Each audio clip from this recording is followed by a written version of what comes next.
예, 안녕하십니까. 자, 오늘 정비법 중에서 여러분 교재에서 139페이지 정비사업 시행자부터 갈 거예요. 전체 그림부터 확인합니다. 그래서 자, 어떻게 정비사업 하겠다라고 큰 틀의 그림을 제시하는 것을 정비 기본 계획이라고 부르게 될 것이고요. 이때 이 정비 기본 계획의 주된 내용, 언제 정비 계획 수립한다라고 하는 정비 계획 수립 시기라고 하는 거고요. 그 다음에 어디에다 정비 구역을 지정하겠다라고 하는 정비 구역의 계략적 범위 등을 포함하고 있는 것이 정비 기본 계획이 되겠습니다. 그래서 자, 기본 계획 수립되면요, 이것에 맞춰서 때 맞춰서 정비 계획을 수립하고 그다음에 이제 정비 구역의 지정이 있습니다. 그래서 정비 구역 지정되면 가장 기본적인 요구가 정비 사업의 시행이라고 해서 이 정비 사업 총 6개가 있었습니다. 그래서 그 중에 하나가 주거 환경 개선 사업이라고 하는 것이 있겠고요. 두 번째가 주거 환경 관리 사업이라고 하는 것도 정비 사업의 한 종류. 그다음에 주택 재개발 사업이라고 하는 것이 있습니다. 그리고 주택 재건축 사업이라고 하는 것도 정비 사업의 한 종류. 한편 이 재건축은 기본적으로 정비구역 내에서 이루어지는데 정비구역 밖에서 이루어지는 것도 포함한다라고 했었고요. 좀 특이했던 개념이 있었죠. 가로 주택 정비 사업이라고 하는 거.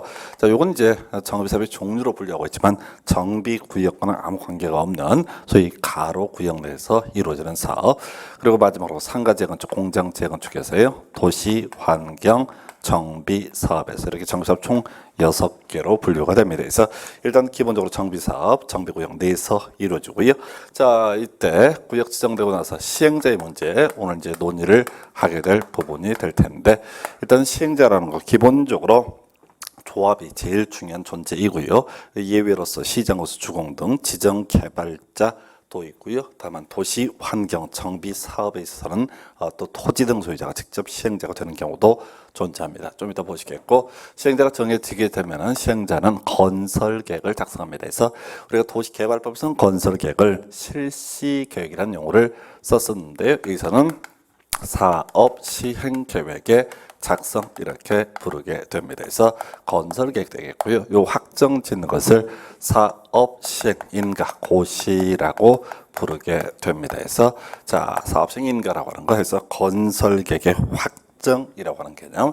자, 그다음에 이제 만들어진 아파트를 어떻게 공급을 할 것인가라고 하는 게 바로 관리 처분 계획의 작성이라고 부르게 됩니다. 자, 우리가 이제 도시 개발법에서는 땅을 나눠주는 계획을 환지 계획이라고 불렀었고, 자, 정비법에서 아파트 분양하는 계획을 관리 처분 계획이라고 부르게 됩니다. 이 확정짓는 걸요 관리 처분 계획의 인가라고 부르게 될 것이고요. 그래서 자, 전체적인 절차를 보게 되면 정비 사업을 시행해 간다라고 했을 때는 정비사업 시행자 주로 조합이 될 텐데 사업 시행 계획서 작성해서 인가받고 그다음에 공급 계획으로서 관리 처분 계획을 작성해서 인가를 받는 게 기본적인 골격. 자, 그래서 관리 처분 계획 인가가 있으면 이때부터 착공의 문제가 발생이 되고요. 그리고 세월이 흘러서 인가된 사업 시행 계획에 따라서 공사가 다 끝났다라고 했을 때 소위 준공 인가라고 하는 절차를 거치게 되어 있고요.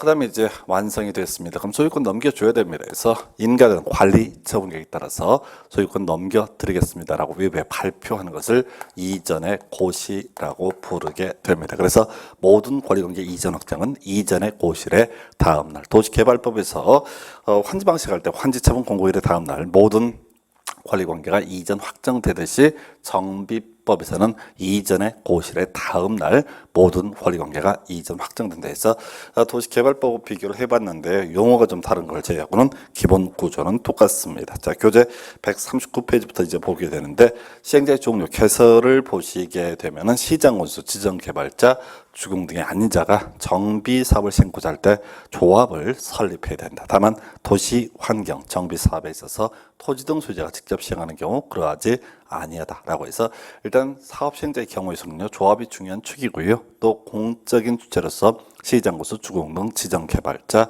있습니다. 그리고 도시 환경 정비 사업에서는 추가적으로 토지 등 소유자라는 개념이 있고요. 자, 일단은 이런 전제에서 어차피 시험 용어로는 거기 이제 토지 등 소유자, 요게 이제 이슈가 되게 될 겁니다. 다만 용어 관련해서 시장군수라고 하는 것 해서 보니까 특별자치시장, 특별자치도지사, 시군구청장을 가리켜서 시장군수 이런 거 시험에 안 나와요. 그래서 법조문에 시장군수라는 표현을 쓰는 경우도 있고 시군구청장이라는 표현을 쓰는 경우도 있습니다. 그래서 우리 수험생 입장에서는 다 같은 말로 시군구청장으로 해석을 하는 게 좋겠고요. 주택공사 등에서 토지주택공사와 지방공사를 묶어서 주택공사 등이라고 부르게 됩니다. 그래서 역시 큰 의미 없고요. 시장에서 주공 등 이런 애들은 믿을 수 있는 공적 주체 이런 뉘앙스로 판단했으면 좋겠습니다. 그리고 이제 토지 등 소유자라고 하는 개념. 자, 이게 이제 나중에 조합원의 자격을 따져 물을 때 조합원의 자격 기본적으로 토지 등 소유자로 한정하게 됩니다. 그래서 이 문제 구성할 때는 토지 등 소유자 옳은 걸 고르시오, 틀린 걸 고르시오 이렇게 내는 것도 하나의 방법이고 나중에 조합원이 될 수 있는지 없는지 이렇게 이제 묻는 것도 하나의 포인트예요. 그래서 일단은 그 주거 환경 개선부터 보니까 정비구역 안에 토지 소유자, 건축물 소유자, 지상권자에서 일단 논의 포인트는 지상권자에서 약속입니다. 토지 등 소유자라면 토지 소유자, 건축물 소유자, 지상권자까지 토지 소유자, 건축물 소유자, 지상권자를 묶어서 부를 때 우리 법에서는 토지 등 소유자라는 용어를 쓰게 됩니다. 자, 그런데 이제 앞에서 우리 정비사업이라는 게 기본적으로 정비구역 안에서 이루어짐이 원칙이다 보니까 토지 등 소유자란 정비구역 안에 토지 소유자, 건축물 소유자, 지상권자 이렇게 정의를 하게 됩니다. 다만 가로주택 정비사업은요 정비구역이 아니라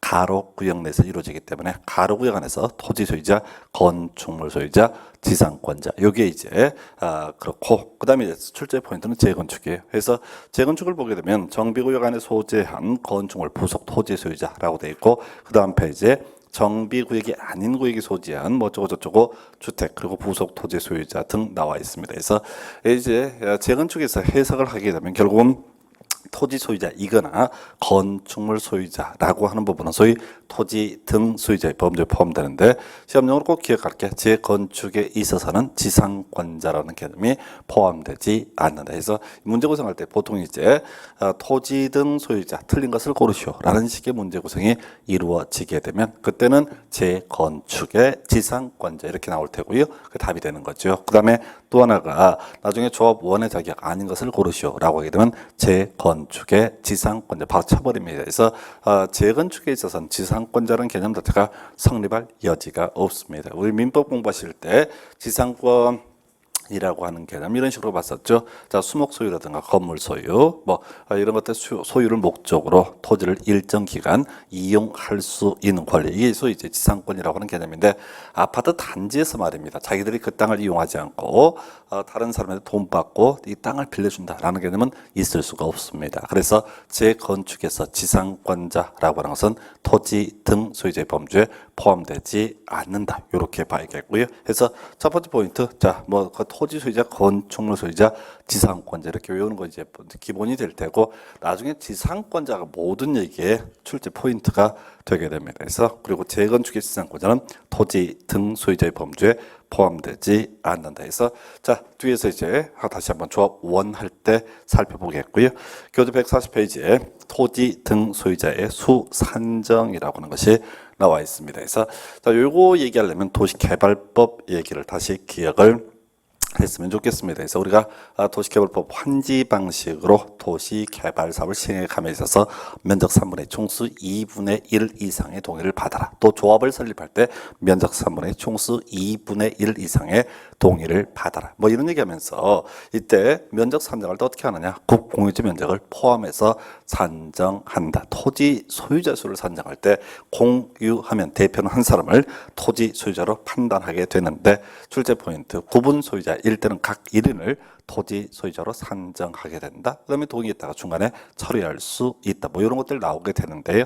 자, 정비법은 이 자체만으로도 한 문제를 구성을 할 수가 있습니다. 일단은 우리가 토지 등 소유자, 그 재건축 밑에 하단부에 나왔는데 읽어봤자 별 의미 없고요. 재건축은 지상권자가 빠지기 때문에 문제를 구성할 만한 거리가 되지 않습니다. 그래서 결과적으로 재건축을 제외한 나머지 정비 사업에서 토지 등 소유자라는 게 토지 소유자, 건축물 소유자, 지상권자라고 했으니까 요거 어떻게 머릿수를 셀 것이냐 했을 때 기본적으로 쭉 나오게 되는데 경우수가 나오는데 기본적으로 다 한 사람으로 계산합니다. 그게 이제 기본 틀이에요. 첫 번째, 자, 한 필지의 토지 또는 하나의 건축물이 수인의 공유에 속하는데 그 수인을 대표하는 한 사람을 토지 등 소유자로 본다 해서 요런 게 있어요. 그래서 자, 공유하고 있으면 대표는 한 사람만을 토지 등 소유자. 두 번째예요.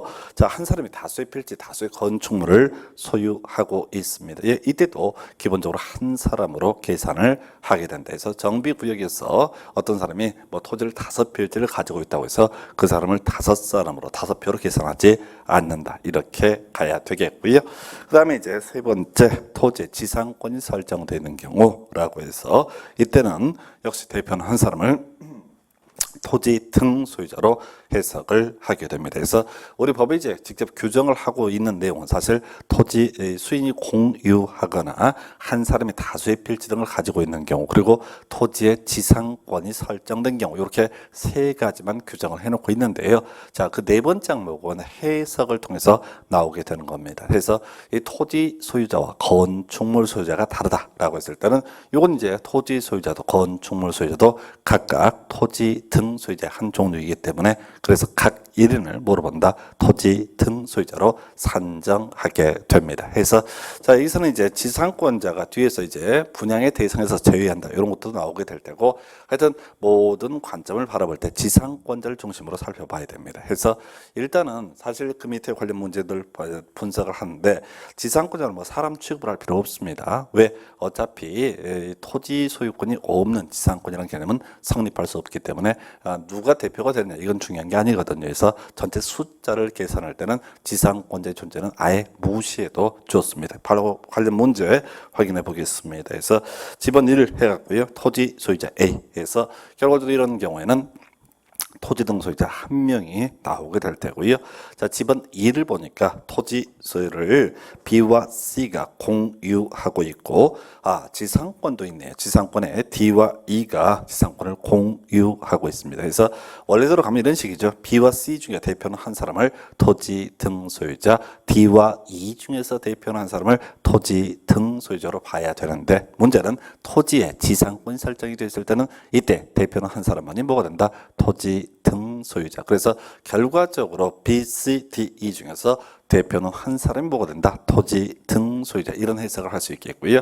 실제 문제가 그 후에도 이런 문제가 나오게 되는데 그냥 지상권자는 그냥 다 무시해버리는 게 좋습니다. 어차피 토지 소유권이 없는 지상권자는 개념은 성립할 수가 없기 때문에 그래서 2번지에서 토지 등 소유자 한 명 나오고요. 3번지 보니까 토지 소유자 그리고 건축물 소유자 이렇게 나와 있습니다. 그래서 이게 이제 토지 소유자와 건축물 소유자가 다른 경우 각각 토지 등 소유자에 해당이 되기 때문에 이때는 각 1인을 토지 등 소유자로 본다. 그래서 3번지에서는 2명의 토지 등 소유자가 나오게 됩니다. 자, 그래서 1번지 1명, 2번지 1명, 3번지 2명 해서 총 4명 나왔고요.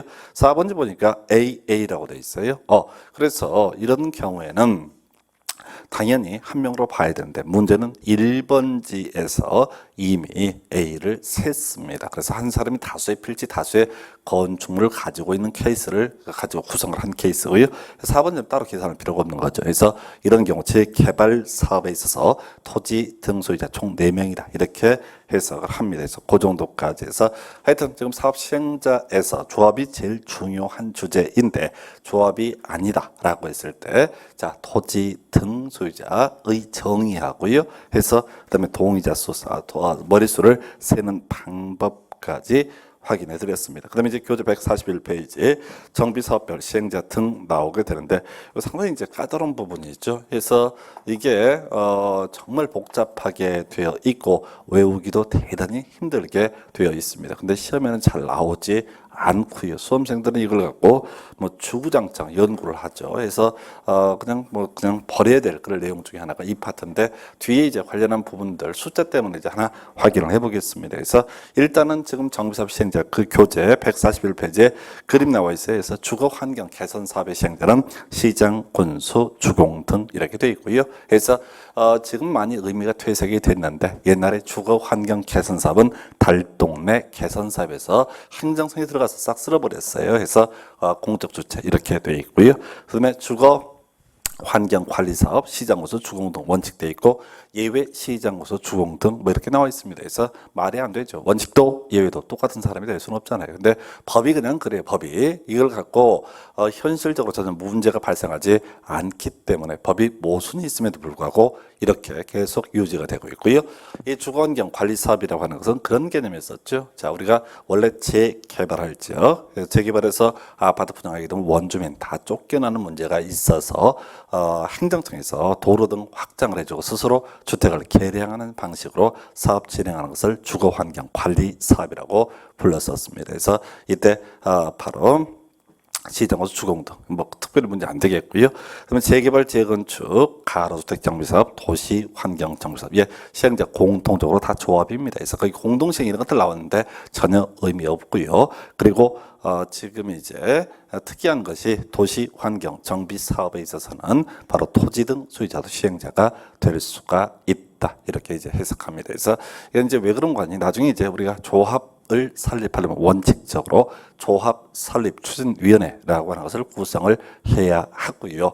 이 조합 설립 추진위원회를 구성하려면 토지 등 소유자 5명 이상이 필요합니다. 자, 그런데 이 도시환경 정비 사업이라고 하는 것은 상가 재건축, 공장 재건축을 의미하게 될 것이고 그래서 법인이 토지를 갖고 있는 경우도 이때는 토지 등 소유자가 5명 미만이 되는 경우가 있기 때문에 사업 시행자로서 뭐가 있다? 토지 등 소유자라는 개념이 있을 수 있다. 이 정도로 보셨고요. 그래서 지금 이제 나머지 경우 수를 보니까 예외로서 또 시장, 군수, 주공 등 이런 식으로 구조가 되어 있습니다. 그 중에서 자, 시험 문제 쟁점됐던 거예요. 주거 환경 개선 사업의 시행자. 미리 결론 알고 들어가야 되죠. 시장, 호수, 주공 등에서 공적 주체가 주거 환경 개선 사업의 시행자가 되게 됩니다. 자, 그런데 이 달동네 개선 사업을 할 때요. 그냥 시장, 호수, 주공 등이 바로 마음대로 시행할 수 있는 것은 아니고 먼저 자, 3분의 2 이상, 그다음에 과반수, 그리고 2분의 1 이하일 때 제외라고 해서 이게 이제 엄청 길어요. 그래서 그 밑에 이제 19회 때 문제인가요? 20회 때 문제인가요? 괄호넣기 문제 형태로 구성을 합니다. 그래서 이 부분은 사실은 너무너무 까다로운 문제고요. 옛날엔 중요한 포인트인데 지금은 요즘엔 출제를 안 합니다. 일단 너무 길다는 게 문제가 될 테고요. 해서 어쨌든 과거의 문제 쟁점 삼았으니까 외우는 순서예요.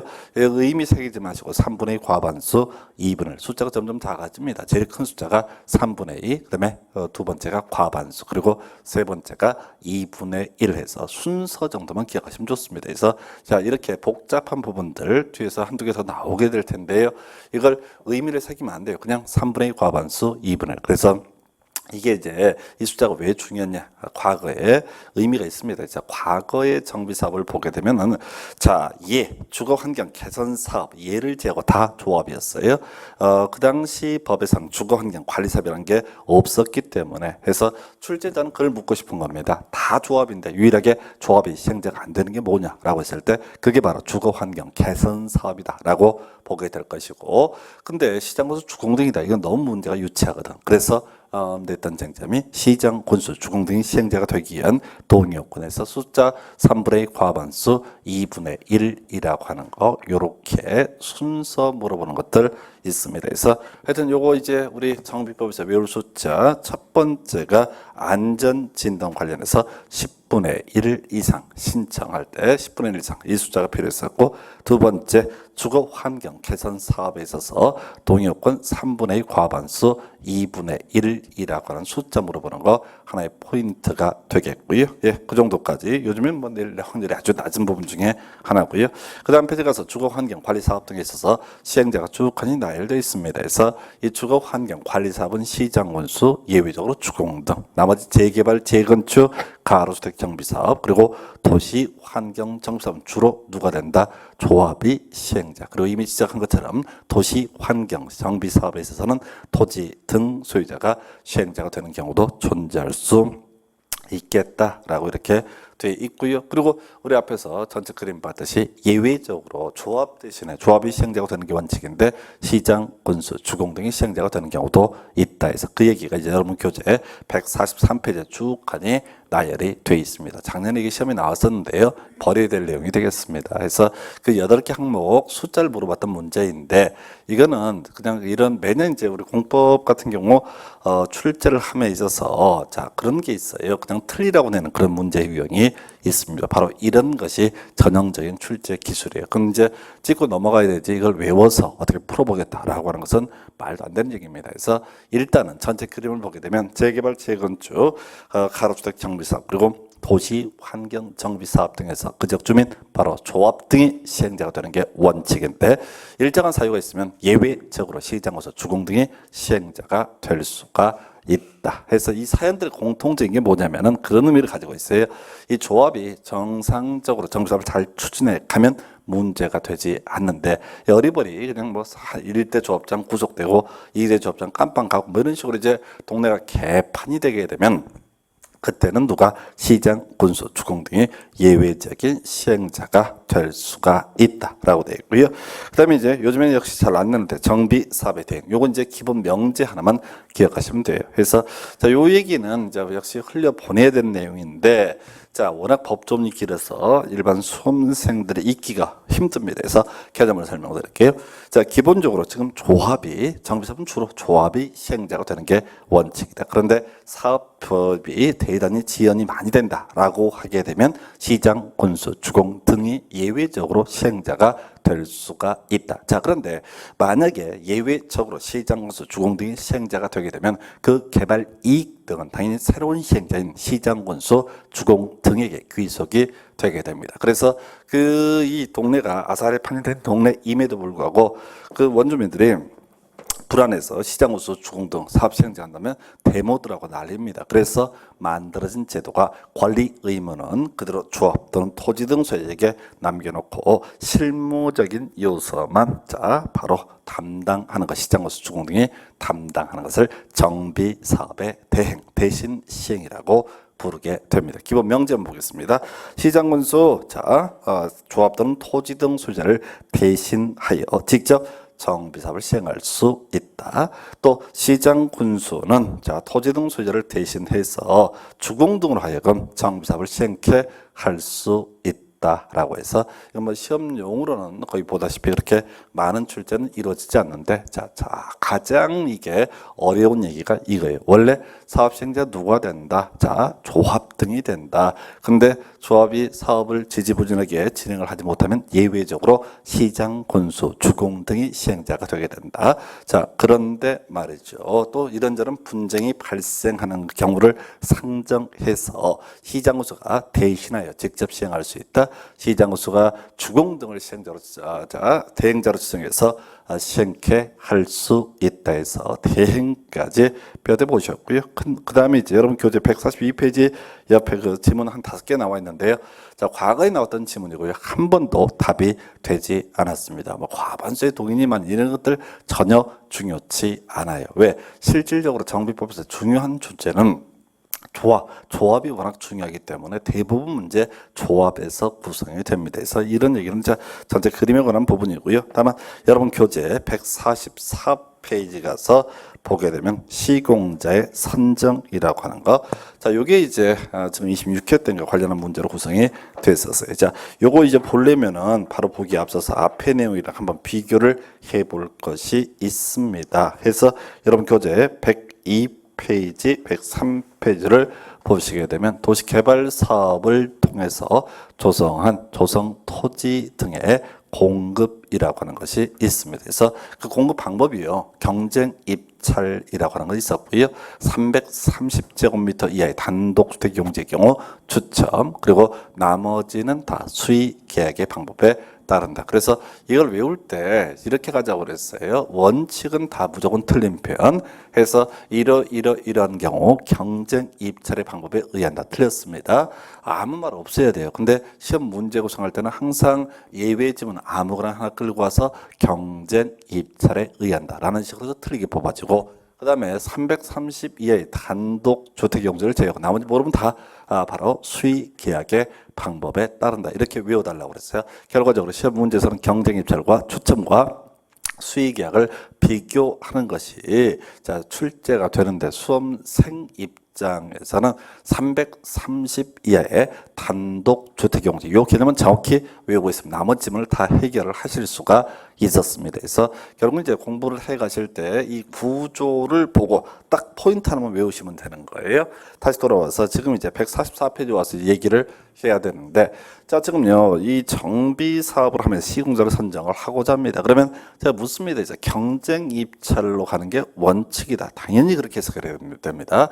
해서 지금 조합에서 시공자를 선정을 하고 또 이런저런 과정을 거치는데, 만약에 수의계약이다 그러면 몇 명이서 다 헤쳐먹습니다. 큰일 나요. 그래서 기본적으로 따로 얘기가 없으면 당연히 어떻다, 공급 방법은 경쟁 입찰에 따른다. 그래서 법조문 쭉 나와 있는데 그게 중요한 게 아니라 다 외울 수도 없을 뿐더러 원칙만 잡아야 돼. 따로 얘기 안 하면 어떻다, 경쟁 입찰. 그러면 수험생 입장에서는 외울 게 뭐냐면 경쟁 입찰이 아닌 경우를 외우시면 됩니다. 그 중에 하나가 정비사업 조합인 시행자에서 정관이 정하는 방법. 요거 볼까요? 기본적으로 조합이 시행자일 때 경쟁 입찰의 방법에 따라서 시공자를 선정해야 됩니다. 그런데 조합원이 100명 이하인 정비 사업에 있어서는 이때 자 어떻다, 정관이 정하는 바에 따라서 바로 시공자를 선정할 수 있다. 이렇게 되어 있어요. 이 얘기는 뭐냐면 이 조합원 수가 100명 이하다라고 하게 되면 이런 경우에는 경쟁 입찰이 아닐 수도 있다라는 의미가 되겠습니다. 그래서 하나의 포인트가 되겠고요. 그 다음에 이제 토지 등 소유자 시행자를 보게 되니까 자 도시환경 정비 사업을 토지 등 소유자가 시행하는 경우가 있다라고 했었고요. 이때는 규약이 정하는 바에 따라서 건설업자 등을 시공자로 선정한다라고 되어 있죠. 논의 포인트는 건설업자 이런 게 중요한 게 아니라 자 바로 경쟁 입찰이라는 말이 없습니다. 그래서 이때는 어떻게 경쟁 입찰이 아니라 규약이 정하는 바에 따라서, 그래서 나머지는 뭐 볼 것도 없어요. 결국은 이런저런 과정을 통해서 주로 경쟁 입찰의 방법에 따라서 공급하는 자, 이 시공자를 선정한다 이런 의미가 되게 될 것이고요. 그래서 시공자 선정함에 있어서 자 지문 길이 좀 짧고 외울 만한 게 두 가지예요. 바로 경쟁 입찰이 아닌 거, 조합원 100인 이하인 경우에는 정관이 정하는 바에 따라서 경쟁 입찰이 아니어도 무방하다. 한편 도시환경 정비 사업에 있어서 토지 등 소유자가 시행자가 되는 경우는 역시 조합자자, 이때는 조합의 정관에 대응하는 개념이 규약이라고 하는 개념이 될 것이고, 이때는 규약이 정하는 바에 따라서 시공자를 선정한다. 두 가지만 기회가 있으면 좋겠습니다. 나머지 모르면 다 경쟁 입찰 이런 의미로 새겼으면 좋겠어요. 그 정도까지요. 자 이렇게 해서 지금 이제 토지 등 소유자 하나를 제외하고 앞에는 좀 영향가가 없어요. 그럼 이제 주로 출제 포인트 145페이지부터 보도록 합니다. 앞에서 이 정비사업의 시행자에서 중요한 이슈가 되는 것은 바로 조합이라고 불렀었고요. 자 그런데 우리 교재 145페이지 구성 등 원칙이라고 해서 조합을 설립하고자 하는 경우 토지 등 소유자 과반수의 동의를 받아서 추진위원회 구성하고 그 다음에 시장 군수의 승인을 받아야 한다. 뭐 이렇게 이제 규정을 해놓고 있습니다. 그래서 자 지금요 조합을 설립하고자 할 때는 자 중간 얘기 빼버리고 추진위원회를 먼저 구성해서 시장 군수의 승인을 받아라. 이게 좀 특이한 거죠. 우리가 도시개발조합 할 때는 그렇게 했습니다. 도시개발조합을 설립하려면 면적 3분의 총수 2분의 1 이상의 동의를 받아서 이런 식으로 갔단 말이에요. 그런데 얘는 조합을 설립할 때는 동의를 받는 것이 아니라 추진위원회를 먼저 구성을 해야 된다. 이렇게 되어 있어요. 근데 문제는 그게 그 동의 요건 바로 위에 원칙이라는 표현을 쓰고 있어요. 그러면 예외가 있다는 얘기입니다. 다음 페이지에 예외가 나열이 되어 있습니다. 여러분 교재 146페이지에 해서 보니까 지금 원래 조합을 설립하려면 이 조합 설립 추진위원회를 구성을 해야 된다라고 되어 있었는데 예외라고 해서 가로주택 정비사업을 위한 조합을 설립하고자 할 때 추진위원회를 구성하지 아니한다라고 해서 이게 이제 시험 문제 답을 뽑는 그런 챕터가 되겠습니다. 그래서 과거에 이제 이 예외가 존재하지 않았던 시절에는 토지 등 소유자 뭐 5명 이상이라든가 과반수의 동의 다음에 이런 식으로 추진위원회 시장구세 승인 이런 것들을 가지고 디테일하게 문제 구성이 이루어졌는데 이 예외 조항 즉 가로주택 정비사업조합에 있어서는 추진위원회를 구성하지 않는다라고 하는 이 예외 조항이 법에 들어온 이유로는 자 앞에 동의 요건 등은 기본적으로 출제가 되지 않습니다. 자 우리 법조문에 원칙과 있고 예외가 있다라고 했을 때 원칙은 내면 큰일 납니다. 예외가 있을 때 원칙을 내면 출제 오류 시비가 붙게 됩니다. 그래서 이렇게 보라고요. 간단한 거. 계속 27회 때도 답이 됐었고 아마 이게 26회 때도 답이 됐던 주제가 가로주택정비사업조합을 설립하고자 할 때 추진위원회를 구성하지 않는다라고 하는 거에서 자 지금 조합이 여러 개가 있죠. 그 중에서 자 가로주택정비사업만 어떻다? 그냥 바로 다이렉트로 조합을 설립을 하게 될 것이고 나머지 재개발조합, 재건축조합 그리고 자 도시환경정비사업조합 이런 것들은 당연히 추진위원회를 구성을 해야 된다 이렇게 해석합니다. 그래서 자그 정도까지 다시 돌아가서 여러분 교재 145페이지에 철회 효력 발생 시기 중간 얘기 좀 생략을 하고요. 요거 특이한 거니까 한번 설명을 드리도록 하겠습니다. 그래서 자 기본적으로 지금 조합 설립 추진위원회를 구성하려면 과반수의 동의 필요했었고요. 그다음에 시장구세 승인 이런 과정들이 필요했습니다. 문제는 그거죠. 자 동의 얘기가 나오게 되면 항상 철회라고 하는 개념을 상정을 해야 되고요. 동의할 수 있다는 얘기는 당연히 어떻다? 철회도 가능하다 이렇게 가야 됩니다. 그런데 이 정비법이 좀 어려운 문제가 나왔었죠. 바로 효력 발생 시기라고 하는 거. 자 기본 개념 우리 민법에서 논의하게 되는 의사표시의 효력 발생 시기 원칙은 이제 도달주의였었고요. 민법 영역에서 문제가 됐던 것은 예외, 바로 발신주의 이런 게 있었습니다. 그래서 격지자 간의 계약이 있어서 승낙의 통지라고 하는 것은 발신했을 때 효력이 발생하고요.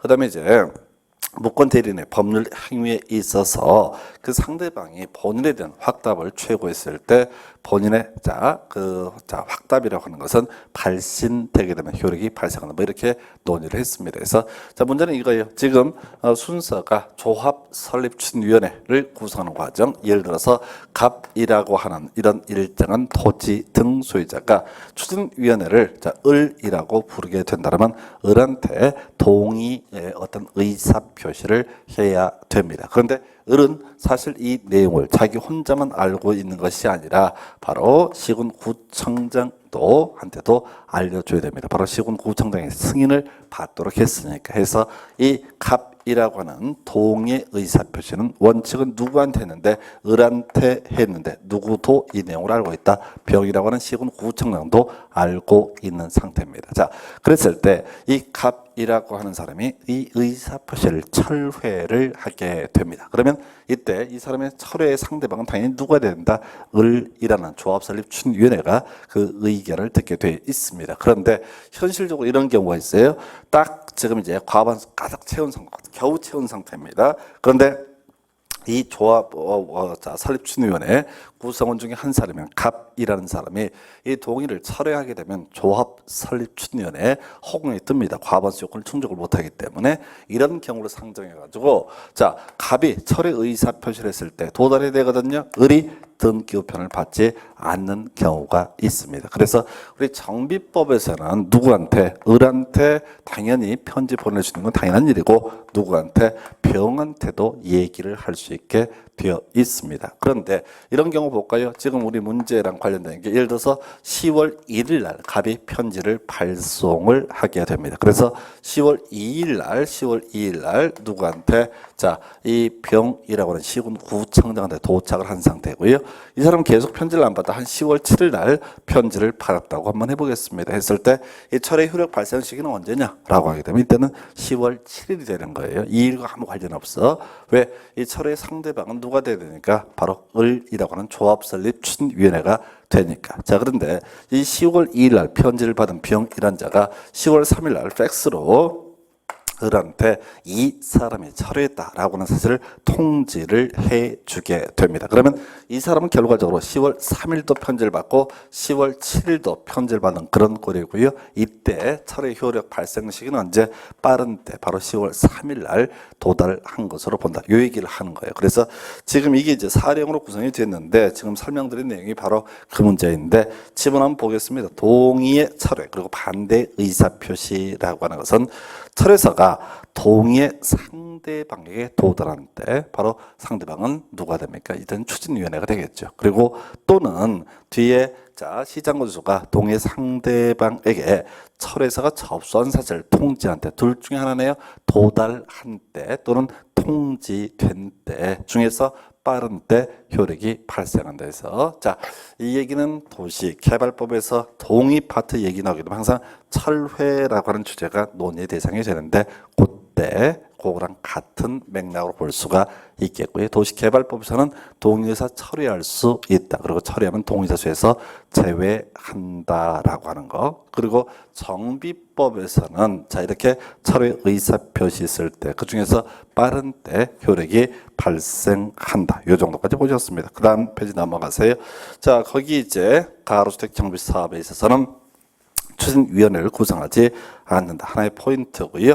그 다음에 이제 조합 설립 추진위원회 업무라고 하는 것이 나와 있습니다. 좀 오래전에 이제 나왔던 문제 유형인데요. 문제는 이 추진위원회 업무를 외우시면 머리가 지진이 납니다. 해서 뭐 그 말이 그 말이기 때문에 알아먹을 수 없고요. 어차피 시험에서 논의의 쟁점을 삼는 것은 이 추진위원회하고 바로 조합의 업무를 비교하는 형식이 되게 됩니다. 해서 자 우리가 조합의 업무 따로 못 외우고요. 전체 그림을 통해서 숙지가 돼야 됩니다. 그래서 이 조합이라고 하는 사람은 자 건설 계획인 사업 시행 계획을 작성을 하고요. 공급 계획인 관리 처분 계획을 작성을 하게 된다. 그래서 자, 이 조합 설립 추진위원회 업무를 외울 것이 아니라 조합 설립 추진위원회가 할 수 없는 거 사업 시행 계획의 작성 그리고 관리 처분 계획의 작성이라고 하는 것은 이 조합 설립 추진위원회가 할 수가 없다라고 이렇게 얘기를 합니다. 전체 그림 보는 게 필요하고요. 그런데 그 조합 설립 추진위원회 업무 중에서 7번 계략적인 사업 시행 계획서의 작성이라고 하는 것이 나와 있죠. 그래서 지금 사업 시행 계획서는 누가 작성하고 조합이 작성하고 관리 처분 계획도 누가 조합이 작성한다라고 했는데 계략적인 사업 시행 계획서의 작성이라고 하는 것은 이것은 바로 조합 설립 추진위원회가 작성한다라고 되어 있어요. 이건 이제 어떤 의미를 갖냐면 지금요 조합 설립 추진위원회가 만들어졌다라고 했을 때 이걸로 끝난 게 아닙니다. 이 조합 설립 추진위원회라고 하는 것은 종국적으로 조합을 만들기 위한 과정이고요. 해서 이 조합을 만들려면 또 좀 이따 일정한 동의 요건을 충족을 해야지 조합을 만들 수가 있습니다. 근데 문제는 토지등 소유자한테 동의해 주십시오라고 도장 종이 돌린다고 해서 사람들이 도장을 막 찍는 것은 아닙니다. 그래서 결과적으로 거짓말해야 돼. 해서 지금 한 토지가 감정평가만 한 2억 정도 가치가 있는데 앞으로 자 아파트 분양받으면 한 6억짜리 분양을 받을 거다. 분담금 안 낼 거다. 이런 식으로 거짓말해야 되거든요. 근데 아무 근거 없이 얘기할 수는 없잖아요. 그래서 어떤 식으로 이 동네 건폐율이 얼마고 용적률이 얼마인데 이다가 몇 세대 아파트를 뽑을 수가 있는데 등등등. 그러니까 6억짜리 아파트를 분양을 받을 수 있다. 이런 식으로 이제 설득 등을 해야 될 겁니다. 그래서 자, 이 조합 설립 추진위원회에서는 계략적인 사업 시행 계획서의 작성이라고 하는 거 요거 필요하다 이렇게 봐야겠고요. 그 옆에 지문 중에 정비사업 전문 관리업자 관련한 부분이 나와 있는데 요거는 이제 그 당시 한 벌써 10년 가까이 됐는데 그 당시는 나름 중요한 의미를 가졌는데 지금에 와서는 별 의미는 없습니다. 다만 이 정비사업 전문 관리업자라고 하는 게 뭐냐라고 했을 때 정비사업의 진짜 전문가 이 사람을 뭐라 부른다? 정비사업 전문관리업자라고 부르게 됩니다. 그래서 자연인일 수도 있고 법인이 될 수도 있는데 주로 법인이겠죠. 그래서 이게 실질적으로 지금 조합설립 추진위원회가 뭐라고 이렇게 되어 있는데 실무를 담당하는 사람은 뭐가 된다? 정비사업자 전문 관리업자 제도가 되겠습니다. 그래서 그 정도까지 해서 지금 실질적인 것은 이 두 페이지에 걸쳐서 주된 논의의 대상은요.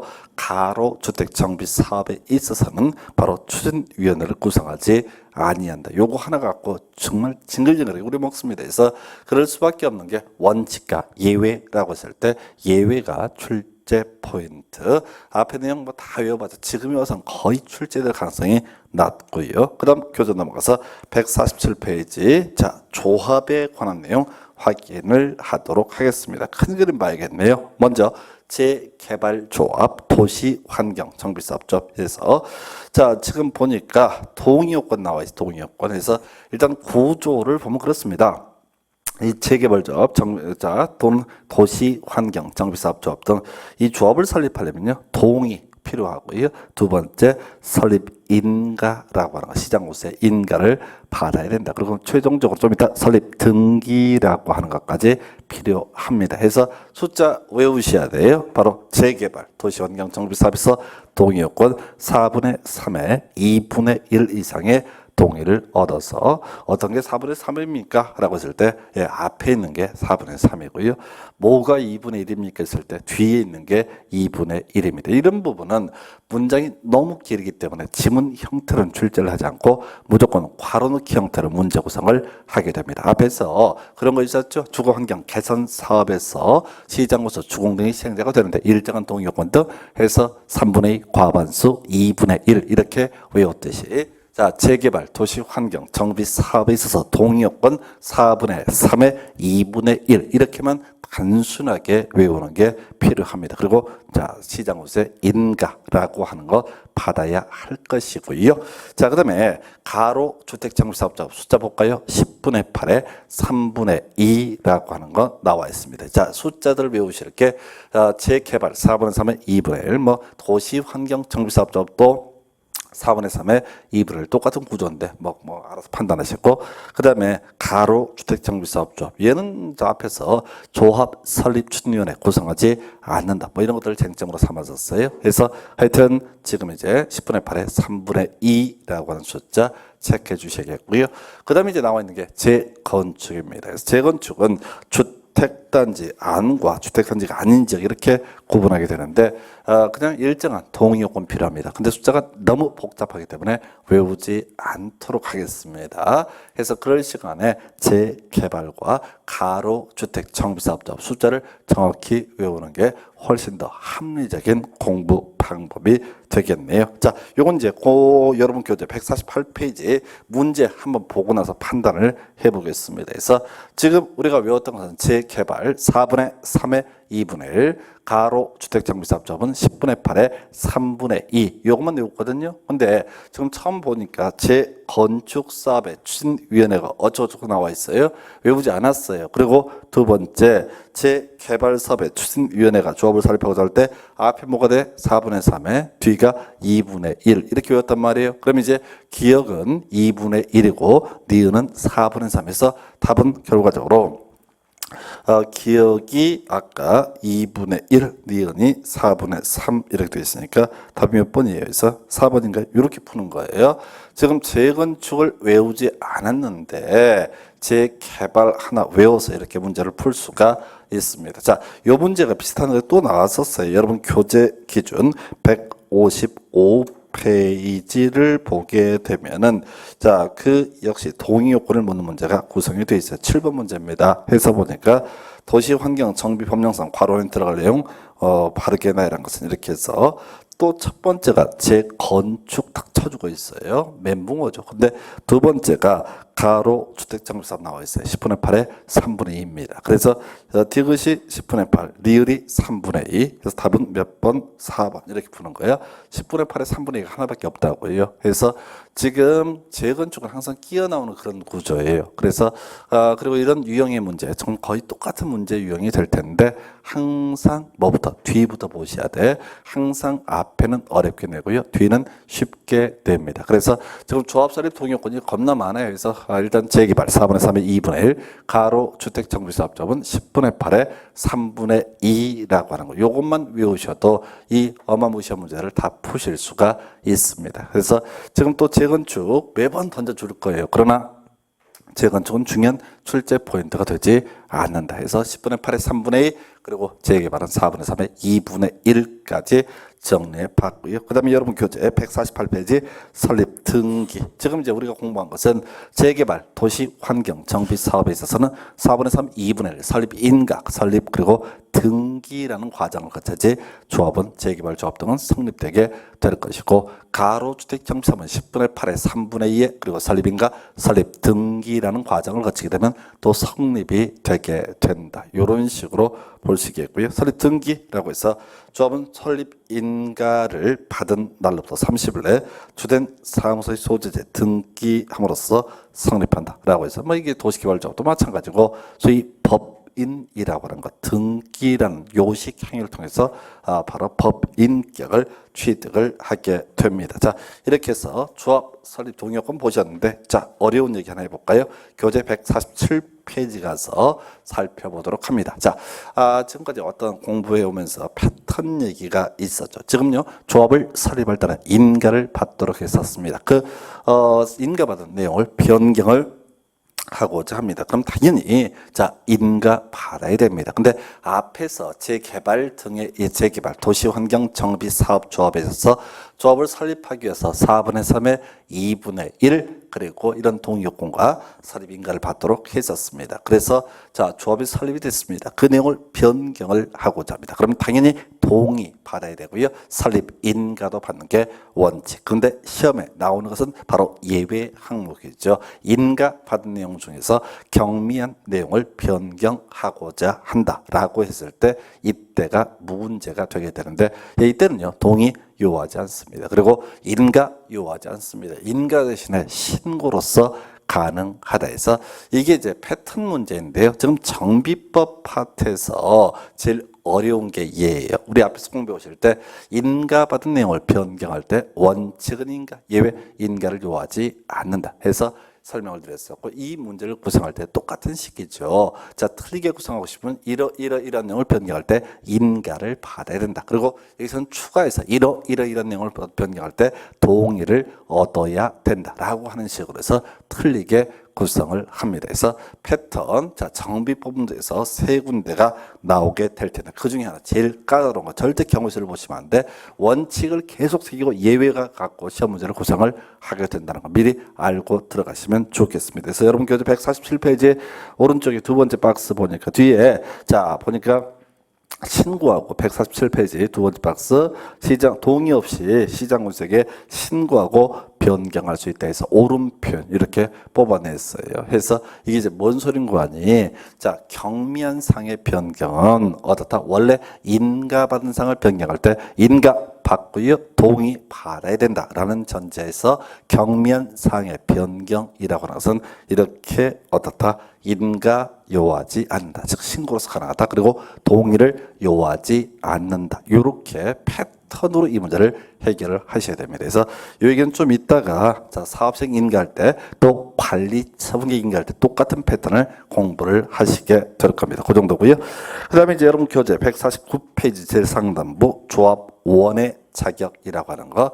자 색깔을 좀 잘못 입혀놨는데 거기서 제일 중요한 키워드는 토지 등소유자. 두 번째 줄에 토지 등소유자. 요거 이제 밑줄 좀 그어주셔야 됩니다. 그래서 정비 사업의 조합원은 토지 등소유자로 하되라고 이렇게 되어 있어요. 그래서 자 앞에서 우리가 토지 등소유자가 뭐냐라고 했을 때 토지 소유자, 건축물 소유자, 지상권자. 근데 정비사업은 기본적으로 어디서 정비구역 내에서 이루어지기 때문에 정비구역 안에 토지 소유자, 건축물 소유자, 지상권자 이렇게 외우기로 했었어요. 다만 재건축에 있어서 지상권자 제외 이런 식으로 공부를 했었거든요. 그래서 이 조합원의 자격과 관련해서는 자 바로 정비구역 안에 토지 소유자, 건축물 소유자, 지상권자가 되는 게 기본인데 재건축 건축에 있어서는 지상권자라고 하는 개념은 배제가 되게 됩니다. 그래서 거기 이제 보게 되면은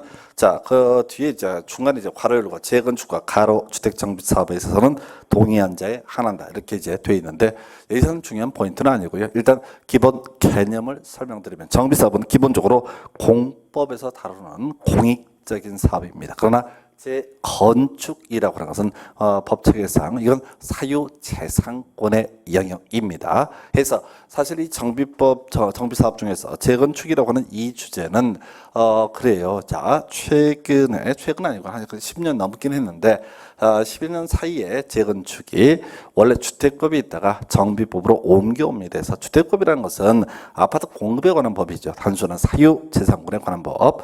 해서 지금 재건축은 원래대로 치면은 자, 사유재산권에 관한 부분이니까 정비법에 들어올 사안이 아니에요. 그런데 이게 이제 하도 집값이 뜨고 난리가 나니까 공적인 규제를 하기 위해서 억지로 정비법으로 집어넣는 꼴입니다. 그래서 다시 돌아가서 재개발 같은 경우 도시개발업도 마찬가지고 조합 설립 찬반을 불문하고 일정한 자격과 좀 다 조합원이 됩니다. 그러나 재건축 사업에 있어서는 조합 설립에 동의하지 않게 되면 다 조합원이 될 수가 없다. 그리고 자, 가로수익 정비사업이라고 하는 개념 자체가 재건축의 유사한 구조라고 말씀을 드렸었고요. 그래서 자, 이 재건축과 가로 주택 정비 사업에 있어서는 조합 설립에 동의한 자만이 조합원 된다. 그리고 고액이랑 같이 맞물려 있는 것이 소위 매도 청구라고 하는 거. 자, 재건축 조합 설립에 반대한 사람이 있습니다. 또 가로 주택 정비 사업 조합에 설립에 동의하지 아니한 자가 있습니다. 그 사람들 앞에서 조합원이 될 수가 없다라고 이렇게 얘기를 했었고요. 그리고 그래서 자, 실제로 사업 진행을 하면서 소위 매도 청구의 대상이 되게 된다. 그 정도까지 확인을 하겠습니다. 그리고 거기 관련 문제로서는 간단한 문제 있죠. 교재 149페이지 재개발 사업을 조합이 시행하는 경우 조합의 구성원이 될 수 있는 자는 뭐 이렇게 되어 있는데 결국은 이 표현만 이래 되어 있고 결국은 토지 등 소유자가 무엇이냐를 묻는 문제가 되겠습니다. 그래서 토지 등 소유자는 정비구역 안에 토지 소유자, 건축물 소유자, 지상권자 이런 것이 뭐가 된다? 토지 등 소유자 이렇게 보게 되죠. 그래서 이 토지 등 소유자의 범주에 바로 재개발 구역이라고 선정했으니까 정비구역 안에 소지한 토지 지상권자는 조합원이 될 수 있다 해서 하여튼 문제 구성할 때 계속 논의 포인트는 조합원 될 수 없는 사람 하게 되면 재건축의 지상권자 그리고 조합원 될 수 있는 사람 하면 재개발의 지상권자 이런 식의 논리 구조에서 뒤에서 관리 전문 계획을 또 한번 지적을 하겠지만 이 지상권자는 분양 대상자 제외가 되는 등 시험 용어로는 중요한 가치가 있는 존재가 되겠습니다. 그리고 자 149페이지 하단부 특히 과열지구 내에서 재건축 조합원 지위에 조합원의 지위 양도라고 해서 자 일단은 자 기본 틀부터 가겠습니다. 자 재건축 조합원의 지위 양도 양수가 가능하냐 불가능하냐 했을 때 당연히 가능하다고 봐야 됩니다. 사유지상권이니까 재건축 조합원의 지위를 사고 팔 수가 있다고요. 자 그런데 그 지역이 일정한 전매 제한을 받게 되는 투기 과열지구, 주택법에서 따로 공부합니다. 투기 과열지구다라고 하게 되면 이때는 양도 양수를 할 수가 없다. 자 그리고 이 투기 과열지구 재건축 조합원의 지위 양도 양수 할 수 없다고 했는데 불법적으로 양도 양수를 하다 걸리게 되면요 이때는 바로 현금 청산의 대상이 됩니다. 근데 이런 것들은 별로 중요한 게 아니에요. 자, 원칙 가장 기본 기승전결의 기에 해당하는 거 재건축 조합원의 지위는 양도 양수를 할 수가 있다. 여기서부터 시작합니다. 근데 투기 과열지구의 재건축 조합원의 지위는 양도 양수를 할 수 없고 하다 걸리면 현금 청산. 자, 그러면 시험에 나오는 쟁점은 뭐냐 했을 때 투기 과열지구의 재건축 조합원의 지위라고 할지라도 예외적으로 양도 양수가 가능한 경우가 있다 해서 그게 이제 150페이지에 나열이 되어 있죠. 총 5개인데요. 사실은 이 자체는 요즘에 여기서는 중요한 출제 포인트가 되지 않습니다. 다만 주택법 영역에서 전매 제한 얘기 워낙 중요한 이슈니까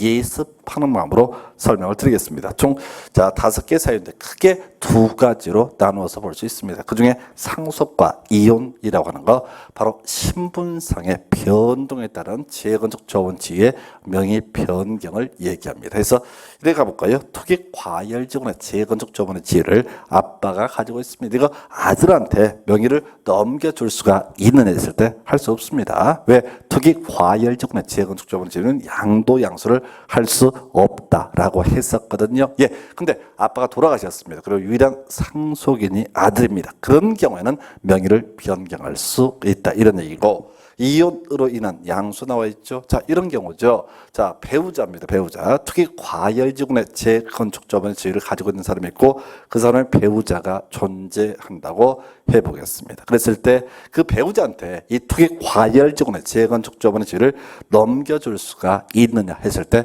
할 수 없다고요. 근데 이혼을 하는 과정에서 위자료조로 이거 이제 대물변제 한 유형이 될 텐데 그렇게 넘겨주는 건 어떻다? 가능하다 해서 이 상속이나 이혼이라고 하는 것은 신분상의 변동에 따른 명의 변경을 얘기합니다. 이런 경우에는요, 양도, 양수라는 개념은 좀 적절치 않은데 하여튼 명의를 변경할 수 있다. 그 다음에 이제 나오는 것이 이사예요. 이사. 3번, 4번, 5번 다 이사인데요. 시험 문제고사할 때는 세대원 전원이라고 하는 게 하나의 포인트가 될 수가 있겠고 해서 첫 번째 이것도 다 묶어서 불가피한 이사 제가 이렇게 설명을 드리는데, 자, 첫 번째 나온 것이 세대원의 근무, 생업상의 사정, 질병 치료, 취약, 결혼 등으로 인해서 세대원 전원이 다른 시군으로 이전하는 경우라고 이렇게 되어 있습니다. 그래서 다른 도시로 이사 가게 됩니다. 이런 경우에는 기존에 가지고 있는 투기 과열지구내 재건축조합원의 지위를 팔고 갈 수가 있다. 자, 사는 사람 입장에서는 이런 불가피한 사유로 다른 시군으로 이전하는 사람을 만나서 팔고 가라 이렇게 했을 때 그분이 팔았을 때 살 수가 있다 이런 취지고요. 두 번째, 해외 이주, 해외 2년 이상 체류라고 해서 다른 나라로 이사 가는 경우 이렇게 상정을 합니다. 그래서 다른 나라로 이사 가는 경우에도 세대원 전원 이사 간다고 가게 되면 기존에 가지고 있던 투기 과열지구내 재건축조합원의 지위를 양도양수를 할 수 있다. 팔고 갈 수가 있다. 그래서 다섯 번째 한 거 제일 이제 힘든 거죠.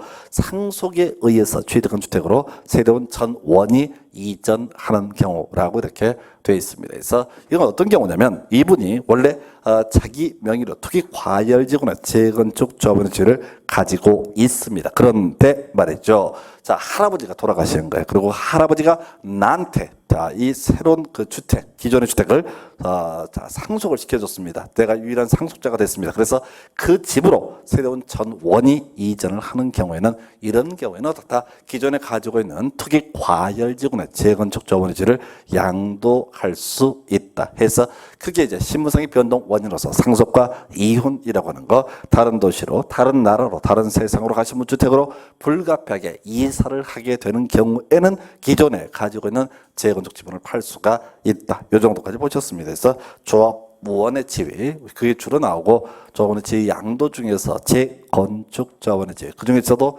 특히 과열지구내 재건축조합원의 지위 양도 가능 사유까지 살펴봤고 잠시 쉬었다가 2번부터 이어서 가도록 합니다.